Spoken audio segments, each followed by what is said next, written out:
Good morning students. आज का हमारा टॉपिक है परावर्ती दूरदर्शी रिफ्लेक्टिंग टेलीस्कोप। पिछले 3 वीडियो लेक्चर्स में हमने अपवर्ती दूरदर्शी की बात की है। उन 3 वीडियो लेक्चर्स में से पहले 2 वीडियो लेक्चर में हमने अपवर्ती दूरदर्शी की संरचना की बात की थी, उसकी वर्किंग की बात की थी, उसकी कोणीय आवर्धन क्षमता की बात की थी। और थर्ड जो वीडियो लेक्चर था उसमें हमने अपवर्ती दूरदर्शी से बने प्रतिबिंब में दोषों की बात की थी। 2 दोषों की हमने बात की थी, वान विपतन का दोष, गोलीय विपतन का दोष। क्लियर है बात। अपवर्ती दूरदर्शी में हमने दूरदर्शी की लंबाई की बात नहीं की थी, जो मैं यहाँ आपको बता देता हूँ। देखिए, संयुक्त सूक्ष्मदर्शी में हमने संयुक्त सूक्ष्मदर्शी की नलिका की लंबाई की बात की थी। हमने कहा था कि अभिदृश्यक लेंस व अभिनेत्र लेंस के बीच की जो दूरी है उसी को हम नलिका की लंबाई बोलते हैं। अब चाहे वो संयुक्त सूक्ष्मदर्शी हो चाहे वो दूरदर्शी हो, तो हम दूरदर्शी की लंबाई की बात कर रहे हैं। दूरदर्शी की लंबाई कहाँ से कहाँ तक की लंबाई को बोलेंगे? दूरदर्शी के अभिदृश्यक लेंस से दूरदर्शी के अभिनेत्र लेंस तक की जो दूरी है उसी को हम बोलते हैं दूरदर्शी की लंबाई या दूरदर्शी की नलिका की लंबाई। इट मीन्स ओ से लेकर ई तक की डिस्टेंस। तो देखिए डायग्राम में, ओ से लेकर एफ ओ तक की डिस्टेंस को हमने बता रखा है एफ नोट और f o focal length for objective lens. Clear है बात। अभिदर्शक लेंस की फोकस दूरी यहाँ से यहाँ तक की जो दूरी है वो, तो और यहाँ से यहाँ तक की जो दूरी है वो बिंब दूरी है इस वाले लेंस के लिए, जिसको हमने यू ई बोल रखा है। क्लियर है बात। तो यहाँ से यहाँ तक की दूरी कितनी हुई? यहाँ से यहाँ तक की दूरी हुई v naught plus you e बोल लीजिए, चाहे f naught plus you e बोल लीजिए। क्लियर है बात। तो मैं बोलूँगा इसको f naught plus you e. तो सूक्ष्मदर्शी की नलिका की लंबाई कितनी बोल के चलेंगे हम? F naught plus you e. तो देखिए, हमने नलिका की लंबाई यही बताई है। ये देखिए, ये केस फर्स्ट की बात की है हमने। 2 केस देखे थे। कोणीय आवर्धन क्षमता का जो फॉर्मूला डेराइव किया था तो उसमें हमने 2 केस देखे थे, जब अंतिम प्रतिबिंब A double dash B double dash स्पष्ट दृष्टि की न्यूनतम दूरी पर बने तब की हमने बात की थी। तो स्पष्ट दृष्टि की न्यूनतम दूरी वाला केस फर्स्ट था। तो केस फर्स्ट में हम दूरदर्शी की नलिका की लंबाई बता के चल रहे हैं ओ से लेकर ई तक की डिस्टेंस। ओ है ऑब्जेक्टिव लेंस का ऑप्टिकल सेंटर प्रकाशिक केंद्र, ई है नेत्रिका का अभिनेत्र लेंस का प्रकाशिक केंद्र। तो दोनों के प्रकाशिक केंद्रों के बीच की जो दूरी है वही नलिका की लंबाई हम बता के चलते हैं। तो वो अभी हमने बताई, डायग्राम में दिखाई, एफ नोट प्लस यू ई।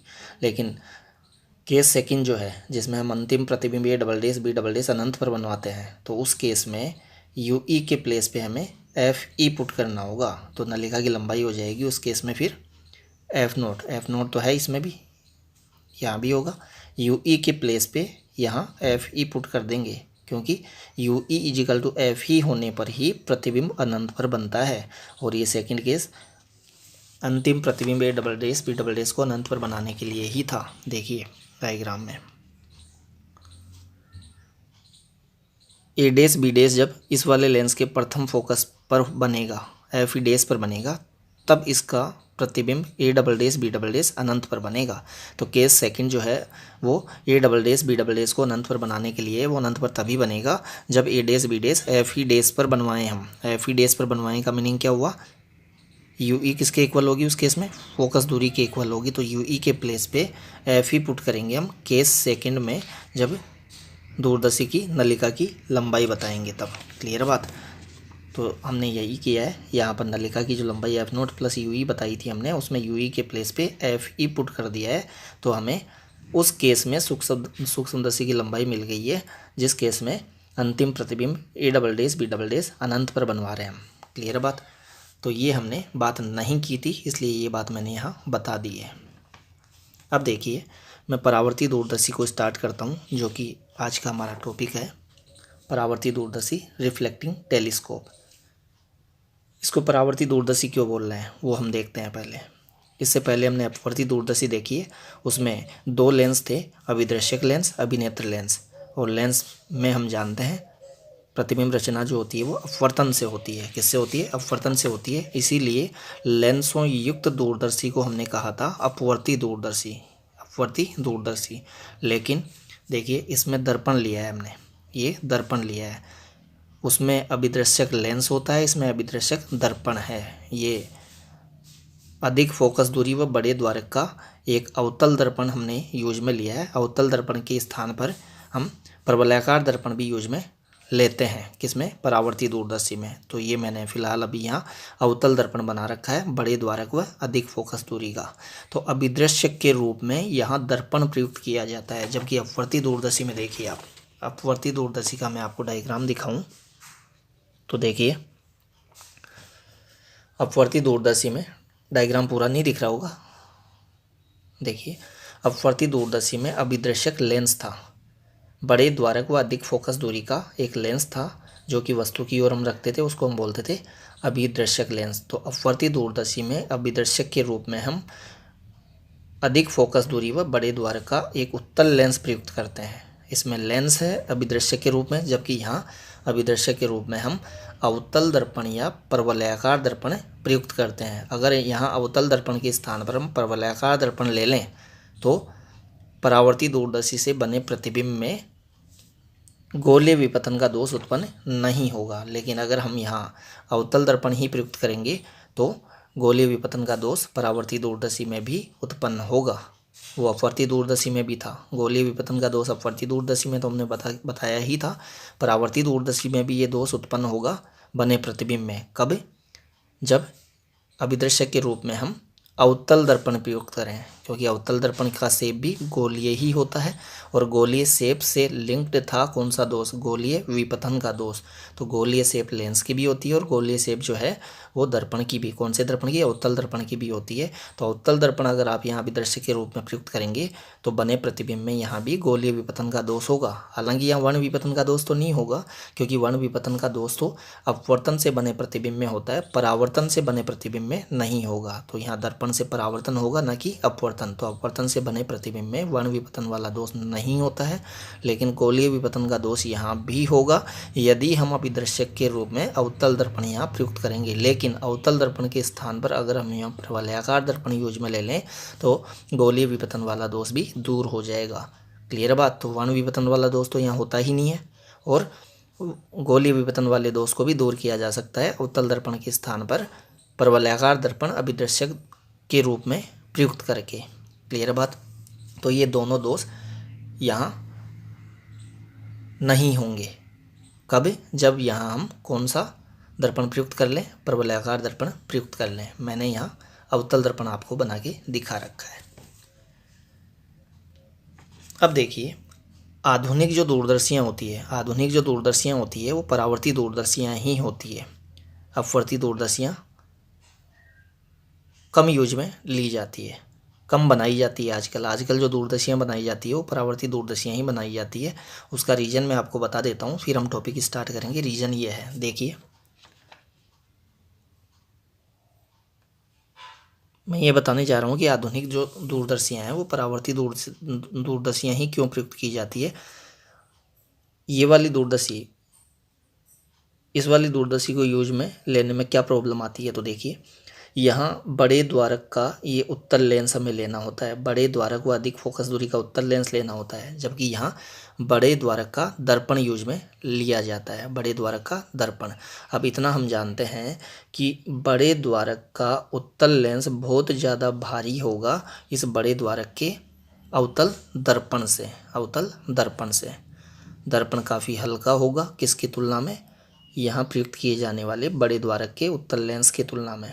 अब ये एक तो भारी ज़्यादा होता है, भारी ज़्यादा होता है तो इसको सहारा देकर टिका कर रखना मुश्किल होता है, जबकि इसको आसानी से हम दूरदर्शी की नली के अंदर फिक्स कर सकते हैं, टिका कर रख सकते हैं। इसको इजीली सपोर्ट प्रोवाइड किया जा सकता है, जबकि इसको सपोर्ट प्रोवाइड करना थोड़ा मुश्किल होता है। क्यों? क्योंकि बहुत भारी है और इसको सपोर्ट भी आप प्रोवाइड करवाएंगे तो कहाँ प्रोवाइड करवाएंगे, इसके किनारों पर, इसके किनारों पर। देखिए जैसे ये स्केल है, इसको आप लेंस समझ के चलिए, इसको लेंस समझिए, तो आप इसको सपोर्ट देंगे तो यहाँ पीछे से यूँ पूरा सपोर्ट नहीं दे सकते आप इसको टिका कर रखने के लिए, क्योंकि पीछे की तरफ आपने सपोर्ट लगा दिया तो इतना हम जानते हैं लेंस में एक ओर से प्रकाश किरण अंदर प्रवेश करती है, फिर कांच के अंदर चलती है और इधर से दूसरी ओर से बाहर निकल कर जाना होता है उसको, ऐसा ही होता है, एक ओर से प्रवेश करेगी दूसरी ओर से निकलेगी।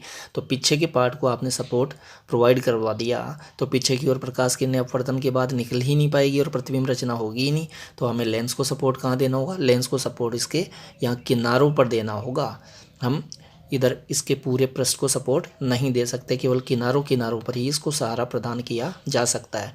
तो ये भारी है और इसको किनारों पर ही हमें सहारा प्रदान करना पड़ेगा, तो उसको टिका कर रख पाना मुश्किल काम होगा। जबकि दर्पण के साथ ऐसा नहीं है। दर्पण में हम जानते हैं पीछे के पृष्ठ पर यहाँ पर देखिए अपारदर्शी लेपन है, अपारदर्शी पॉलिश है। तो इस पॉलिश वाले पार्ट को, पीछे की ओर वाले पार्ट पर पॉलिश है, तो इस पॉलिश वाले पूरे पार्ट को ही हम इस तरीके से सपोर्ट प्रोवाइड कर सकते हैं, सपोर्ट प्रोवाइड कर सकते हैं। और ये उतना भारी भी नहीं है जितना कि समान द्वारक वाला उत्तल लेंस था। तो उत्तल लेंस भारी था और उसको सहारा भी किनारों पर ही दिया जा सकता था, इसलिए टिका कर रख पाना मुश्किल था। लेकिन उत्तल लेंस के समान द्वारक वाला अगर हम अवतल दर्पण लेवें यहाँ पर आवर्ती दूरदर्शी में, तो इसके पीछे के पूरे पृष्ठ को हम सहारा प्रदान कर सकते हैं, क्योंकि इसमें प्रकाश आएगा, टकराएगा और टकरा कर यहीं से रिटर्न हो जाएगा, पीछे की ओर नहीं जाएगा। परावर्तन में प्रकाश पीछे की ओर नहीं निकलेगा। तो पीछे के पूरे पृष्ठ को सहारा देकर इसको इजीली टिका कर रखा जा सकता है। क्लियर बात। फिर लेंस निर्माण, ये लेंस निर्माण करना महंगा भी पड़ता है, ये उसकी तुलना में सस्ता पड़ता है। फिर देखिए यहाँ प्रकाश किरणें लेंस के अंदर से प्रवेश करते हुए गुजर कर जाकर प्रतिबिंब रचना करती है। तो यहाँ कांच के अंदर से भी प्रकाश को गुजरना पड़ता है, कांच के अंदर से भी प्रकाश को गुजरना पड़ेगा नेत्र तक पहुँचने के लिए। तो यहाँ कांच भी प्रकाश की कुछ मात्रा को अवशोषित कर लेगा। जब ये प्रकाश कांच के अंदर से गुजरते हुए दृष्टा तक पहुँचेगा और दो लेंसों के अंदर से गुजरते हुए दृष्टा की आंख तक पहुँचेगा, तो कांच भी तो प्रकाश के कुछ अंश को अवशोषित कर लेगा तो दृष्टा तक कम तीव्रता का प्रकाश पहुंच पाएगा। इसीलिए दृष्टा को ये जो प्रतिबिंब दिखलाई पड़ेगा वो उतना ज़्यादा चमकीला दिखाई नहीं पड़ेगा जितना कि यहाँ परावर्ती दूरदर्शी में बना प्रतिबिंब दिखलाई पड़ता है। परावर्ती दूरदर्शी में प्रतिबिंब परावर्तन से बनता है। इसमें जैसे कांच के अंदर प्रकाश चलता है किसमें, अपवर्तन में, वैसे यहाँ कांच के अंदर प्रकाश नहीं चलेगा। यहाँ तो प्रकाश की किरण आएगी, कांच के पृष्ठ से टकराएगी और टकरा कर वापस परावर्तित हो जाएगी, रिटर्न हो जाएगी और प्रतिबिंब रचना होगी। क्लियर बात। तो परावर्तन में प्रकाश दूसरे माध्यम में प्रवेश नहीं करता है, कांच में प्रवेश नहीं करेगा, इसलिए ये अंदर अवशोषण वाली बात इसमें नहीं होगी। इसमें कांच के अंदर से जब प्रकाश गुजरेगा तो उसका कुछ भाग यहाँ अवशोषित भी होगा। क्लियर बात। तो दृष्टा तक कम तीव्रता का प्रकाश पहुँच पाएगा, जबकि यहाँ पर दृष्टा तक उसकी तुलना में ज़्यादा तीव्रता का प्रकाश पहुँचेगा। इसलिए यहाँ बने प्रतिबिंब की तुलना में ज़्यादा चमकीला होता है। क्लियर बात। फिर विभेदन क्षमता जो होती है, किसी प्रकाशिकी यंत्र की विभेदन क्षमता जो होती है वो बड़े द्वारक के लिए बड़ी होती है। अगर हम बड़े द्वारक का उत्तल लेंस लेवें यहाँ, तो विभेदन क्षमता तो बढ़ जाएगी और हमें विभेदन क्षमता ज़्यादा ही रखनी होती है किसी प्रकाशिकी यंत्र की। तो यहाँ विभेदन क्षमता अगर हम ज़्यादा करना चाहें तो हम बड़े द्वारक का उत्तल लेंस लेना होगा, और बड़े द्वारक का उत्तल लेंस लेंगे तो वो बहुत भारी होगा। तो यहाँ आकार को बढ़ाए जाने की एक सीमा होगी, क्योंकि आकार अगर इसका आप बड़ा लेंगे, इसका द्वारक बड़ा लेंगे, तो विभेदन क्षमता तो आप बढ़ा लेंगे, लेकिन फिर वो भारी भी तो हो जाएगा और उसका निर्माण एक्सपेंसिव भी पड़ेगा, महंगा भी पड़ेगा। जबकि यहाँ पर उसी विभेदन क्षमता का आप दर्पण लेना चाहें तो आप बड़े द्वारक का इसको ले सकते हैं, क्योंकि इसको आप बड़े द्वारक का भी ले लेंगे तो भी ये उतना भारी नहीं होगा जितना कि लेंस भारी होगा उसी द्वारक वाला। उतने ही द्वारक वाला लेंस ज़्यादा भारी होगा, जबकि दर्पण उसकी तुलना में कम भारी होगा। तो आप यहाँ पर इसका द्वारक काफ़ी बड़ा ले सकते हैं और काफ़ी बड़ा द्वारक लेकर इस यंत्र की विभेदन क्षमता को भी बढ़ा सकते हैं। विभेदन क्षमता के बारे में हम नेक्स्ट चैप्टर में डिटेल में बात करेंगे, तरंग प्रकाशिकी में डिटेल में बात करेंगे। विभेदन क्षमता क्या होती है, मैं एक रफ आइडिया दे देता हूँ। विभेदन क्षमता होती है दो पास स्थित वस्तुओं को अलग अलग करके स्पष्ट रूप से दिखा देने की जो क्षमता होती है किसी प्रकाशिकी यंत्र में, उसको हम बोलते हैं उस प्रकाशिकी यंत्र की विभेदन क्षमता, रिजॉल्विंग पावर। तो रिजॉल्विंग पावर डिपेंड करती है द्वारक पर। द्वारक का साइज बड़ा लिया जाएगा तो विभेदन क्षमता ज़्यादा होगी। तो हम यहाँ तो द्वारक का साइज बड़ा ले सकते हैं, यहाँ बड़ा ले सकते हैं, लेकिन यहाँ ज़्यादा बड़ा नहीं लिया जा सकेगा, क्योंकि ज़्यादा बड़ा लेंगे तो भारी हो जाएगा और उसको फिर टिका कर रख पाना भी मुश्किल होगा। क्लियर है बात? तो ये कुछ कारण मैंने आपको बताए, और वो दो दोष मैंने बताए हैं, गोलीय विपतन व वन विपतन वाला दोष वो इससे बने प्रतिबिंब में तो होगा, लेकिन यहाँ बने प्रतिबिंब में वो दोनों ही दोष नहीं होंगे। वन विपतन का दोष तो यहाँ होता ही नहीं है, और गोलीय विपतन का दोष भी हम दूर कर लेंगे। कैसे? अभिदृश्यक के रूप में आप अवतल दर्पण की जगह पर परवलयाकार दर्पण यूज में लीजिए तो गोलीय विपतन वाला दोष भी नहीं होगा। तो यहाँ बने प्रतिबिंब में जो दोष उत्पन्न होते हैं वो यहाँ बने प्रतिबिंब में दोष नहीं होंगे। एक बात और, लेंस की जब कंस्ट्रक्शन किया जाता है, लेंस को जब बनाया जाता है तो बनाते वक्त इसके अंदर संरचनात्मक त्रुटियां भी रह जाती है, कुछ संरचनात्मक दोष उत्पन्न हो जाते हैं। जैसे मान लीजिए इसके अंदर एयर का कोई बबल रह गया, तो ये प्रकाश की किरणें जब आएगी तो कांच में चलेगी, फिर बीच में एयर बबल आ गया तो उसके अंदर से पास होगी और फिर वापस कांच में प्रवेश करेगी, फिर बाहर निकलेगी। तो इस तरीके से उन प्रकाश किरणों से फिर जो प्रतिबिंब बनेगा जो कि विकृत कांच से निकल कर आई है, दोषयुक्त कांच से निकल कर आई है, तो प्रतिबिंब में भी दोष उत्पन्न हो जाएगा, विकृति उत्पन्न हो जाएगी। तो यहाँ तो वो पॉसिबल है, जबकि यहाँ पॉसिबल नहीं है। क्यों? क्योंकि यहाँ पर अगर कांच के अंदर, दर्पण का जो कांच है उस कांच के अंदर कोई संरचनात्मक दोष, कोई संरचनात्मक विकृति उत्पन्न भी हो गई है निर्माण के समय, तो भी उसका प्रभाव प्रतिबिंब रचना पर नहीं पड़ेगा। क्यों नहीं पड़ेगा? क्योंकि प्रकाश किरणें कांच के अंदर प्रवेश नहीं करेगी, वो कांच के पृष्ठ पर जाएगी, पृष्ठ से टकराकर वापस रिटर्न होकर आ जाएगी। तो कांच के अंदर की संरचनात्मक जो त्रुटि है, कांच के अंदर का जो संरचनात्मक दोष है जो कि निर्माण के समय उत्पन्न हो सकता है, उसका कोई प्रभाव नहीं पड़ेगा यहाँ बने प्रतिबिंब पर। जबकि यहाँ बने प्रतिबिंब पर इस लेंस के अंदर कोई संरचनात्मक त्रुटि, कोई संरचनात्मक दोष, कोई विकृति उत्पन्न होगी ये निर्माण के समय, तो उसका प्रभाव प्रतिबिंब रचना पर पड़ेगा। क्लियर है बात? तो ये कुछ बातें मैंने बताई है जो कि अपवर्ती दूरदर्शी में तो है, लेकिन वो परावर्ती दूरदर्शी में नहीं है। तो ये कुछ कारण हैं जिनके कारण से आधुनिक जो दूरदर्शियाँ जो है वो परावर्ती दूरदर्शियाँ होती है। उसमें अभिदृश्यक के रूप में इस उत्तल लेंस के स्थान पर हम दर्पण प्रयुक्त करते हैं, बड़े द्वारक व अधिक फोकस दूरी का एक दर्पण प्रयुक्त करते हैं। तो ये मैंने एडवांटेज भी बता दिए आपको। इसमें एडवांटेज आ गए हैं किसके? परावर्ती दूरदर्शी के। किस पर? अपवर्ती दूरदर्शी पर।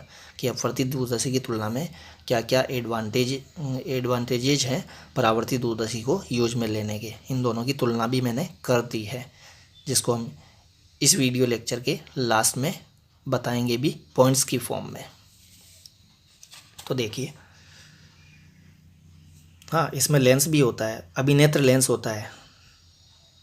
नेत्र की ओर जो होता है वो तो लेंस ही होता है। अभिनेत्र जो है यहाँ पर नेत्रिका जो है वो उत्तल लेंस है, जबकि अभिदृश्यक जो है वो दर्पण है, बड़े द्वारक व अधिक फोकस दूरी का। ये छोटे द्वारक व कम फोकस दूरी का ही होता है। कौन? अभिनेत्र लेंस या नेत्रिका। इसमें एक समतल दर्पण भी है, यहाँ पर एक समतल दर्पण भी है, एक छोटा समतल दर्पण है जिसको हम M1 नाम दे रहे हैं। इस वाले दर्पण को, अभिदृश्यक दर्पण को हमने MO नाम दिया है। O फॉर ऑब्जेक्टिव बोला है मैंने, M0 बोल लीजिए, MO बोल लीजिए, इसको नाम दिया है M1। क्लियर बात? इसको मैं अभिनेत्र लेंस E बोल रहा हूँ, E नाम दिया है। इसके प्रकाशी केंद्र को E नाम दिया है, इसके ध्रुव को मैंने P नाम दिया है, और इस वाले दर्पण के फोकस को मैंने FO नाम दिया है, focus for objective lens. Objective lens का फोकस, और फोकस के थोड़ा इस ओर, दर्पण की ओर हमने ये समतल दर्पण इस दर्पण की मुख्य अक्ष के साथ 45 डिग्री का कोण बनाते हुए रखा है। अब ये क्यों रखा है, इस समतल दर्पण का क्या उपयोग है यहाँ पर, इसकी अभी हम बात करेंगे। क्लियर है बात? तो देखिए, शुरू से मैं आपको टॉपिक दिखाता हूँ। टॉपिक क्या है हमारा? टॉपिक है परावर्ती दूरदर्शी। अब परावर्ती दूरदर्शी क्या होता है वो हमने यहाँ लिखा है। देखिए, परावर्ती दूरदर्शी में अभिदृश्यक के रूप में बड़े द्वारक का एक अवतल दर्पण या परवलयाकार दर्पण प्रयुक्त किया जाता है। जबकि अपवर्ती दूरदर्शी में हम क्या बताते थे, अपवर्ती दूरदर्शी में अभिदृश्य के रूप में उत्तल लेंस प्रयुक्त किया जाता है। यहाँ उत्तल लेंस के स्थान पर या तो अवतल दर्पण बड़े द्वारक का या परवलयाकार दर्पण। क्लियर बात। चूँकि इसमें अभिदृश्य के रूप में दर्पण प्रयुक्त करते हैं, अतः प्रतिबिंब परावर्तन से बनता है। प्रतिबिंब परावर्तन से बनेगा किसका, दूरस्थ वस्तु का। दूरदर्शी है तो दूरस्थ वस्तु को देखने के लिए ही काम में ली जाएगी, इसी कारण इसे परावर्ती दूरदर्शी कहा जाता है। क्लियर है बात।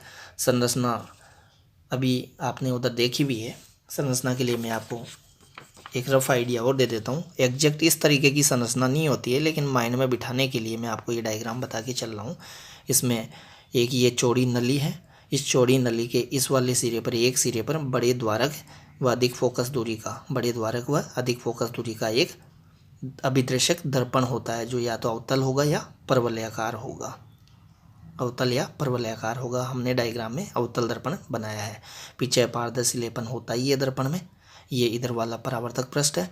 दूरस्थ वस्तु की ओर नली का ये वाला हम सिरा रखेंगे। इधर दूरस्थ वस्तु है जिसको हम देखेंगे किसकी सहायता से, इस परावर्ती दूरदर्शी की सहायता से। मैं यहाँ न्यूटन की परावर्ती दूरदर्शी का डायग्राम आपको बताने जा रहा हूँ।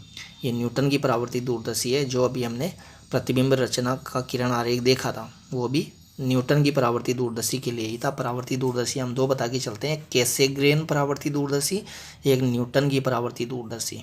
तो मैंने यहाँ थ्योरी के अंदर न्यूटन वाली परावर्ती दूरदर्शी के लिए बात की है, कैसेग्रेन वाली के लिए नहीं। कैसेग्रेन वाली को मैं आपको दिखा दूंगा।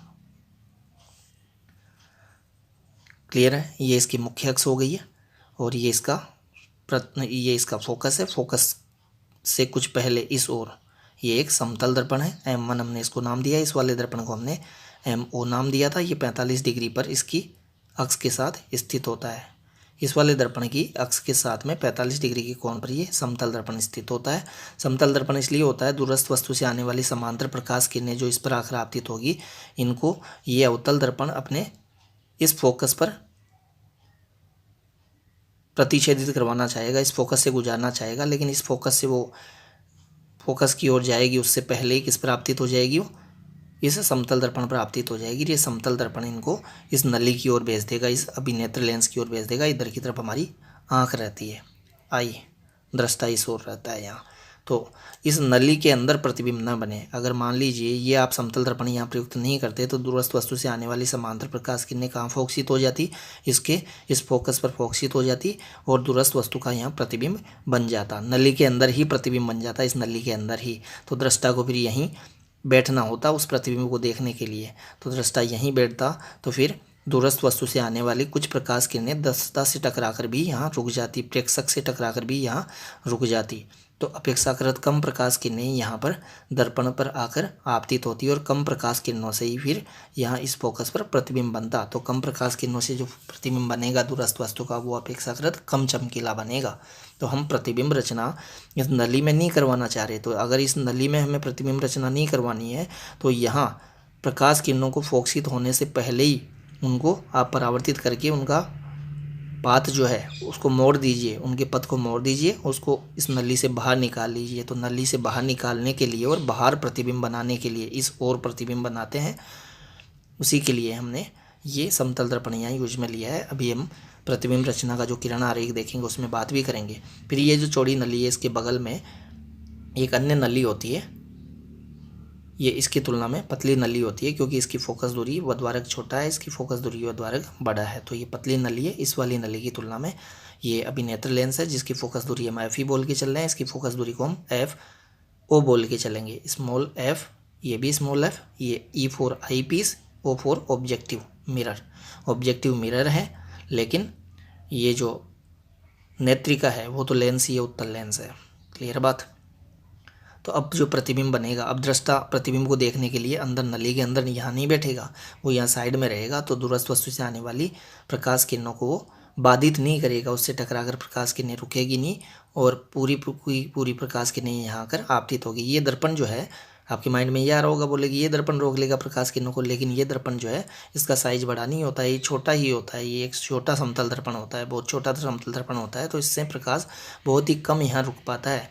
लगभग दूरस्थ वस्तु से आने वाली प्रकाश किरणें जो यहाँ प्रवेश करी है पूरी की पूरी यहाँ आकर आपतित होती है और उन पूरी प्रकाश किरणों की कहानी प्रतिबिंब बनेगा। कैसे प्रतिबिंब बनेगा उसकी हम अभी किरण आरेख में बात करेंगे।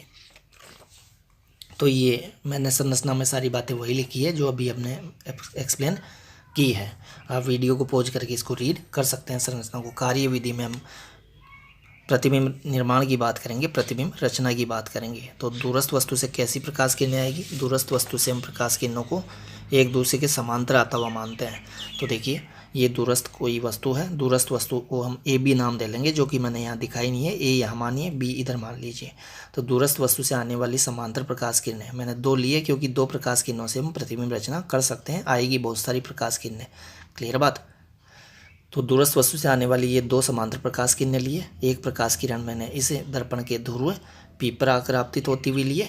परावर्तन के पश्चात परावर्तन के नियमों के अनुसार परावर्तन होगा। परावर्तन के नियम हम जानते ही हैं कि परावर्तन कोण का मान आपतन कोण के मान के बराबर होना चाहिए और परावर्तित किरण व आपतित किरण एक ही तल में होनी चाहिए। तो उसकी हम बात नहीं कर रहे हैं यहाँ पर परावर्तन के नियमों की। आपको इतना नहीं बोलना है, आप ये बोलेंगे कि यहाँ पर आएगी, दर्पण के ध्रुव पर आकर टकराएगी और परावर्तन के नियमानुसार परावर्तित होकर इस ओर आ जाएगी। क्लियर बात?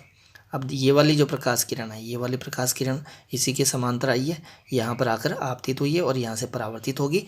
और चूँकि ये दोनों प्रकाश किरणें समांतर थी और इतना हम जानते हैं उत्तल दर्पण समांतर प्रकाश किरणों को फोकस तल में कहीं फोकसित करवाएगा।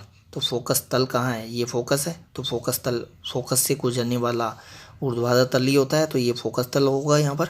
तो ये जो वाली जो दोनों प्रकाश किरणें हैं, परावर्तित प्रकाश किरणें हैं, ये अगर यहाँ पर समतल दर्पण नहीं होता तो ये आगे आती और आगे आकर इस फोकस तल में कहीं एक दूसरे को इंटरसेक्ट करती और यहाँ पर प्रतिबिंब बन जाता।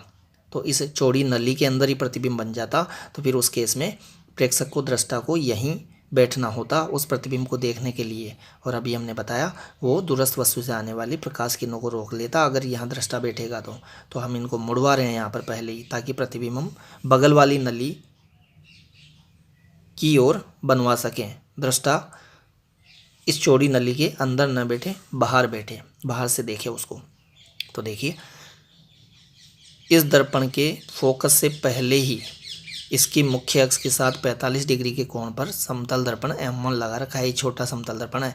ये प्रकाश किरणें आई, यहाँ इसके द्वितीय फोकस तल में फोकसित होने से पहले ही इस दर्पण ने इनको परावर्तित कर दिया है। इसका काम यही है कि इनको यहाँ इंटरसेक्ट न होने दे, इंटरसेक्ट होने से पहले ही इनको ये पथ को मोड़ दे, इनको परावर्तित कर दे। तो देखिए परावर्तित कर दिया है इसने और परावर्तित प्रकाश किरणों ने यहाँ एक दूसरे को इंटरसेक्ट किया है। तो ये किधर से आ रही थी? मैंने बताया था यहाँ ए मानिए, यहाँ बी मानिए। तो बी से आने वाली प्रकाश किरणों ने यहाँ इंटरसेक्ट किया है, तो ये बी डैश बन गया है। बी की इमेज बी डैश बनी है। बी डैश से ये वाला जो लेंस है, जिसको हम अभी नेत्र लेंस बोल के चल रहे हैं, जो कि नेत्र की ओर है, इसलिए अभी नेत्र लेंस बोला है।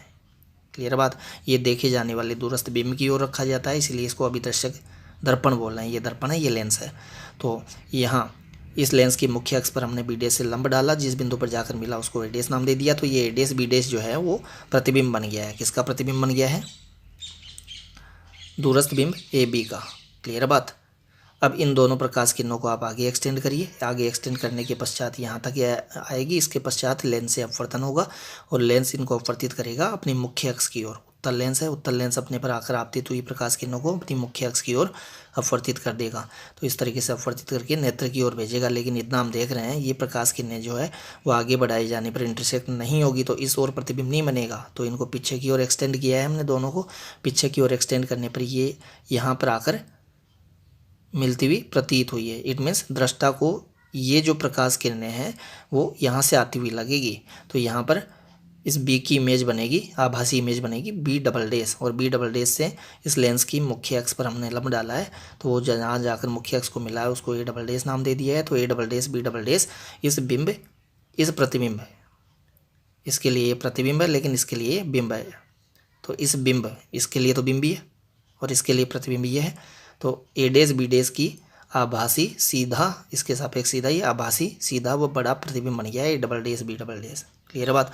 तो दूरस्थ वस्तु का अंतिम प्रतिबिंब नेत्र के निकट बना दी है दूरदर्शी ने, और नेत्र के निकट बना दिया है तो इसके द्वारा नेत्र पर बना दर्शन कोण बड़ा होगा किसकी तुलना में? जब हम नेत्र से इस दूरस्थ बिंब को सीधा ही बिना प्रकाशी के अंतर बिना दूरदर्शी के देखते तब जो दर्शन कोण बनता है अल्फा उसकी तुलना में बड़ा होगा। तो यहाँ अल्फा बीटा हमने दिखाया नहीं है क्योंकि हमारे पास यहाँ डेरिवेशन नहीं करना, हमें कोणीय आवर्धन क्षमता का डेरिवेशन नहीं है अपने कोर्स में, इसके लिए केवल इसकी कार्यविधि हमें बतानी है और प्रतिबिंब रचना का किरण आरेख बताना होता है और तुलना करनी होती है अपवर्ती दूरदर्शी के साथ परावर्ती दूरदर्शी की। इतना ही है, इसमें कोणीय आवर्धन क्षमता का डेरिवेशन हमें नहीं करना है, वो अपने सिलेबस में नहीं है, इसलिए यहाँ अल्फा भी नहीं दिखाया है, बीटा भी नहीं दिखाया है। क्लियर बात। तो यहाँ कोणीय आवर्धन हो जाएगा, दूरस्थ वस्तु हमें क्लियर दिख जाएगी क्योंकि दूरस्थ वस्तु का प्रतिबिंब नेत्र के निकट बन गया है। नेत्र के निकट बना प्रतिबिंब नेत्र पर बड़ा दर्शन कोण बनाएगा और वस्तु हमें बड़ी दिख जाएगी, स्पष्ट दिख जाएगी। क्लियर बात। ये न्यूटन की परावर्ती दूरदर्शी की बात थी।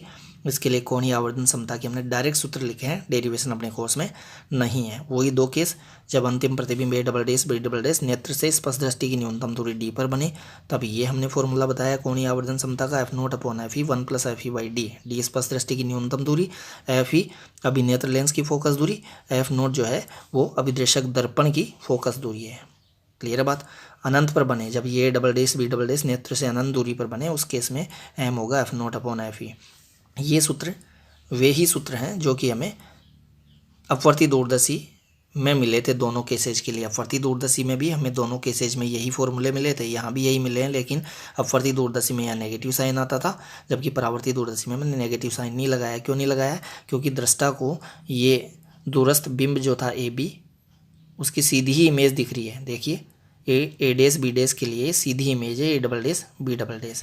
तो सीधा दिखने के कारण हम यहाँ नेगेटिव साइन नहीं लगा के चल रहे हैं। नेगेटिव साइन जो है वो उल्टे प्रतिबिंब को प्रदर्शित करता है कि प्रतिबिंब उल्टा बना है। तो यहाँ प्रतिबिंब सीधा ही बना है, दृष्टा को सीधा ही प्रतिबिंब दिखलाई पड़ रहा है, तो सीधा दिखने के कारण यहाँ नेगेटिव साइन नहीं लिया है हमने। तो ये सूत्र वही हैं जो कि अपवर्ती दूरदर्शी में थे। क्लियर बात। तो ये मैंने इसकी कार्यविधि की बात कर ली है, प्रतिबिंब रचना की बात कर ली है। तो बस इतना ही है, इसमें आपको संरचना बतानी है, आपको कार्यविधि बतानी है, इट मीन्स प्रतिबिंब रचना करके दिखानी है बोर्ड एग्जाम में। ये प्रतिबिंब रचना मैंने बता दी है न्यूटन की परावर्ती दूरदर्शी के लिए। कैसे ग्रहण परावर्ती दूरदर्शी अभी मैं आपको दिखा दूंगा। फिर परावर्ती दूरदर्शी और अपवर्ती दूरदर्शी की हमने यहाँ तुलना की है। तुलना मैंने आपको अभी टॉपिक के स्टार्टिंग में पूरी बातें बता दी थी, वही सारी बातें यहाँ लिखी हुई है। आप वीडियो को पॉज करके इसको ईजिली रीड कर सकते हैं।